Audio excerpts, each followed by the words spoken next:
15 वर्षों से लगातार अपने परिवार के लिए जिम्मेदारियां निभाते निभाते रमन और कार्तिक अपने जीवन से परेशान हो चुके थे। उन्हें कुछ सुकून के पल चाहिए थे। भागदौड़ भरी जिंदगी से दूर, ऑफिस के काम से दूर, घर की जिम्मेदारियों से दूर। इसीलिए 10 दिन पहले ही दोनों हिमालय की दुर्गम चोटियों की सैर करने के लिए अपने घर से निकल चुके थे। रुद्रप्रयाग के एक पहाड़ी गांव में जब वो ठहरे हुए थे तो गांव वालों ने उन्हें एक ऐसे संत के बारे में बताया जो पहाड़ी की चोटी पर अपना आश्रम बनाकर रहता है।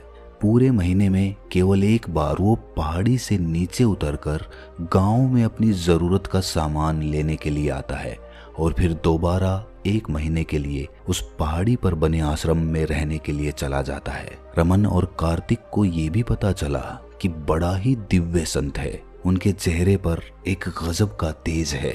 जो भी उनकी तरफ एक बार देख लेता है तो एकटक देखता ही रहता है, नजरें इधर उधर घुमा भी नहीं पाता। उनके चेहरे के तेज की तरफ देखकर इंसान तो छोड़िए, जानवर तक अपना ध्यान टिका लेते हैं। उनकी आंखों में एक अद्भुत शांति है। जो भी उनकी आंखों में देख लेता है तो उसके विचार शिथिल हो जाते हैं। अपनी सैर का पूर्ण लाभ उठाने के लिए रमन और कार्तिक उस संत से मिलने का निश्चय करते हैं।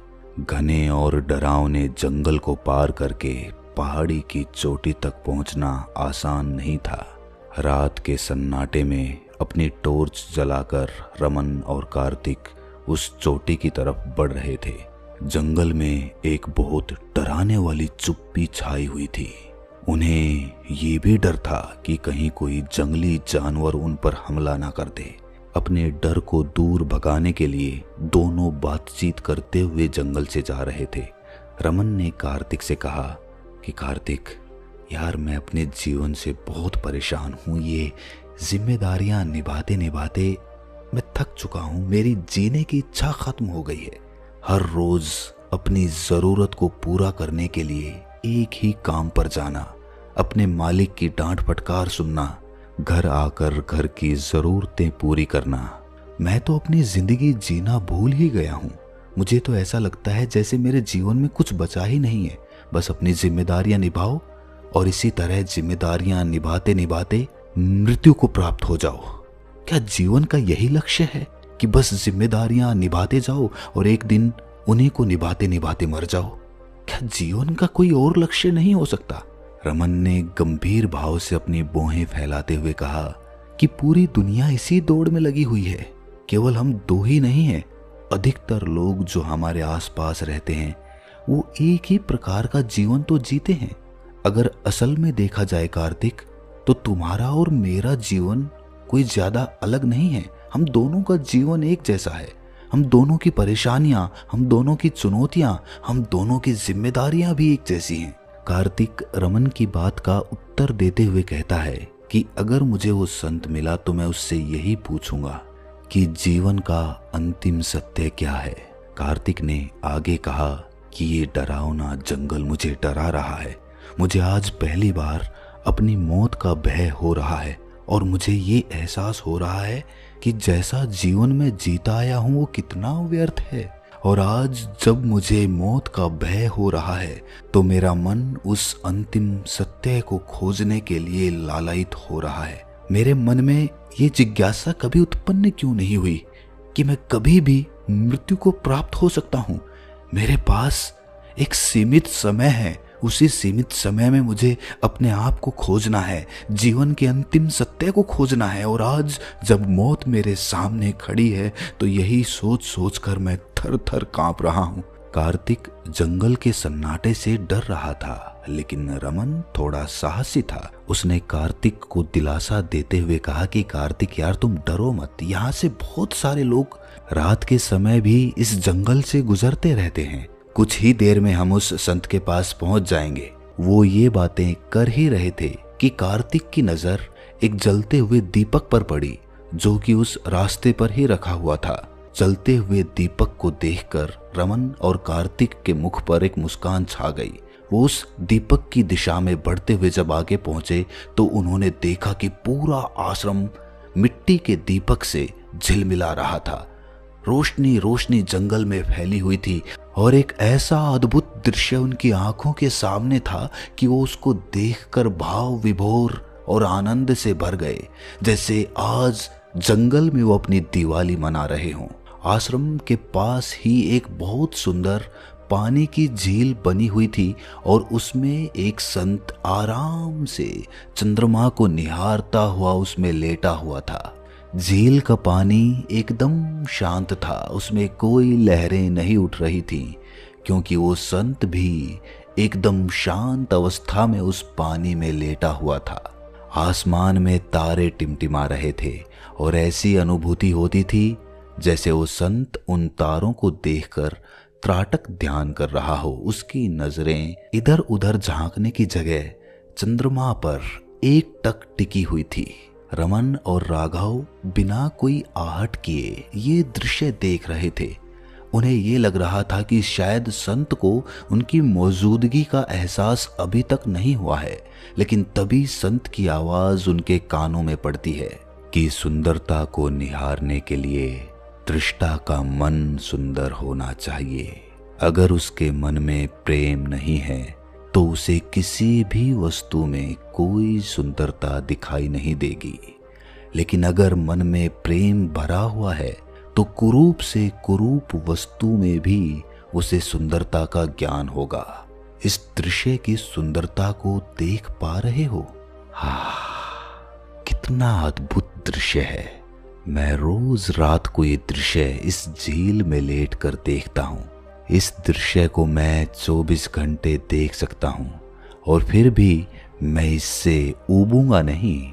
अभी तक भी संत उस चंद्रमा को ही देख रहा था। एक बार भी उसने आंखें घुमाकर रमन और कार्तिक को नहीं देखा था। रमन ये सोचकर बड़ा आश्चर्य से भर गया कि बिना देखे संत को कैसे पता चला कि हम दो लोग हैं। हमने तो आने से पहले कोई आहट तक नहीं की।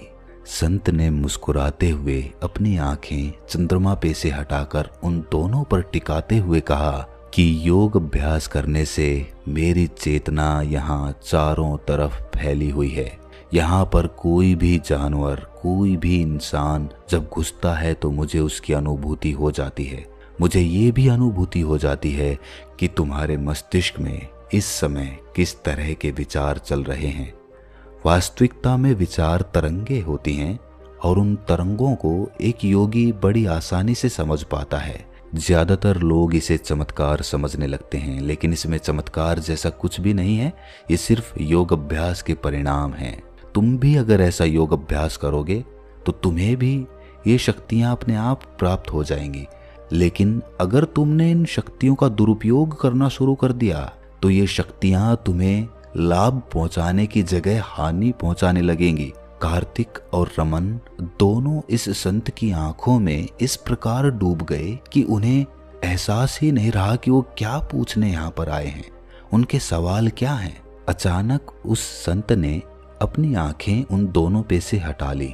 रमन और कार्तिक फिर से होश में आते ही उनसे सवाल करते हैं कि गुरुवर, आपकी आंखों में एक गजब की शांति है।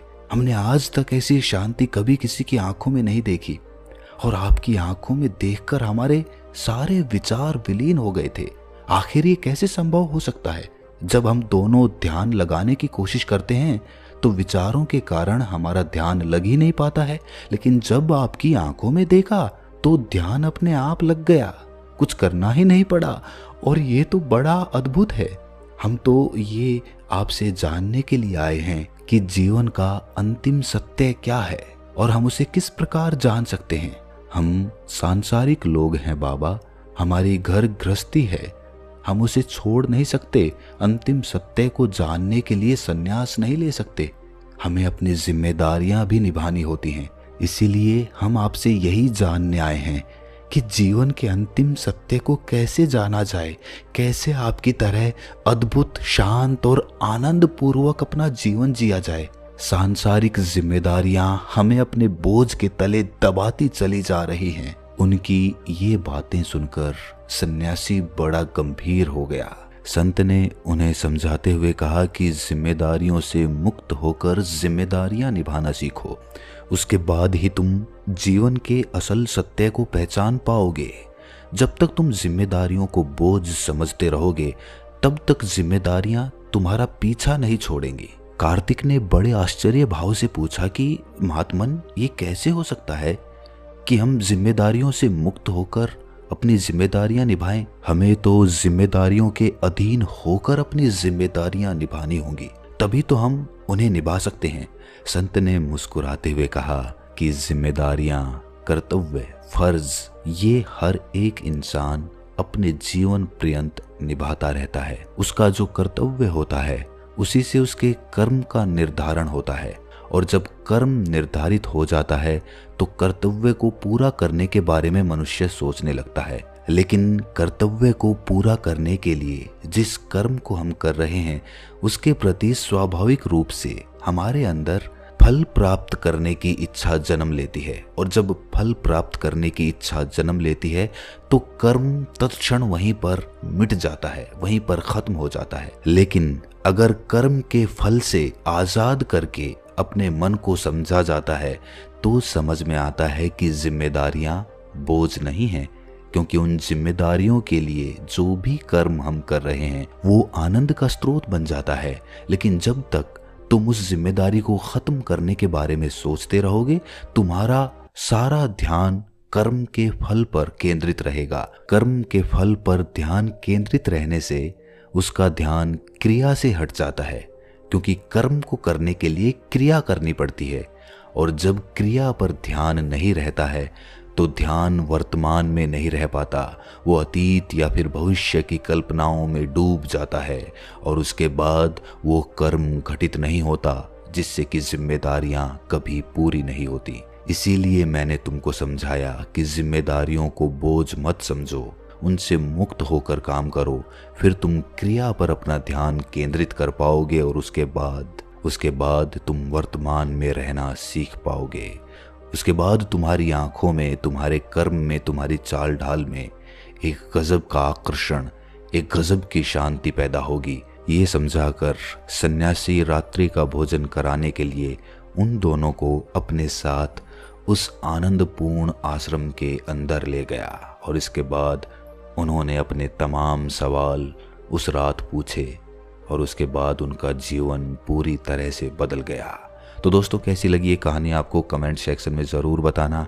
अच्छी लगी तो चैनल को सब्सक्राइब करके नोटिफिकेशन बेल को ज़रूर प्रेस करना। तो मिलते हैं अगली वीडियो में, तब तक के लिए अपना ख्याल रखें।